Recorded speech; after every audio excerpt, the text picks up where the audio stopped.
Backyard gardeners who like to seed their vegetable and flower plants indoors will get to a point at some time where they're going to have to transplant those plants. To do that, you want to make sure you have the right supplies and you do it right so you have great success. You don't want to transplant too early. When you transplant before they get their first true leaves, they're not going to do as well. So wait until a plant gets its first true leaves. The first leaves that come up are called the cotyledon leaves, and that's what you see right here on this bean plant.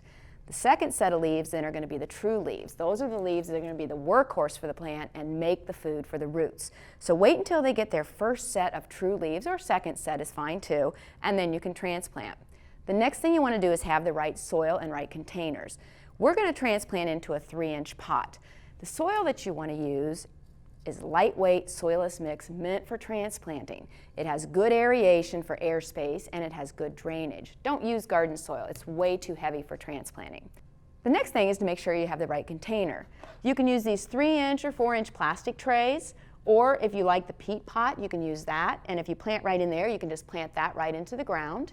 Or these plastic individual cell trays, or these peat-based cell trays can be used. With these, you can just tear them apart when you're ready to plant them.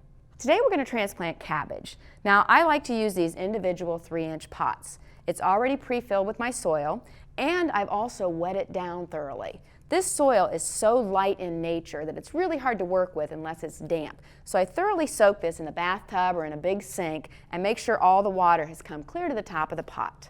Then I go back to my tray of cabbage, and you can use this tool that you can purchase, or a spoon or a tongue depressor, any kind of tool that's going to help you work these out. Now remember, all of these roots are kind of delicate, so when you pull these out, you're going to want to be a little careful not to tear the roots apart.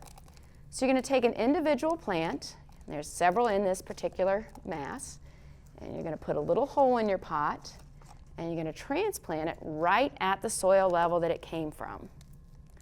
So we're going to pull these apart very gently. Don't plant too deep. If you plant too deep, you'll have a problem known as damping off. That's when the soil gets a little too wet and the crown of the plant is way too moist, and you'll get a lot of problems with that situation. After you get your container, your tray completely filled, then you're going to go ahead and water. Now, I put fertilizer in my container. You can buy a water-based fertilizer and use it every time you water. Follow label directions, but these plants are growing in a soilless mix, so they need additional water. So we're going to water each one of these in thoroughly. Even though the soil's wet, you still need to add that little extra water for those new roots. And then you're going to take your tray and put it back under your light source.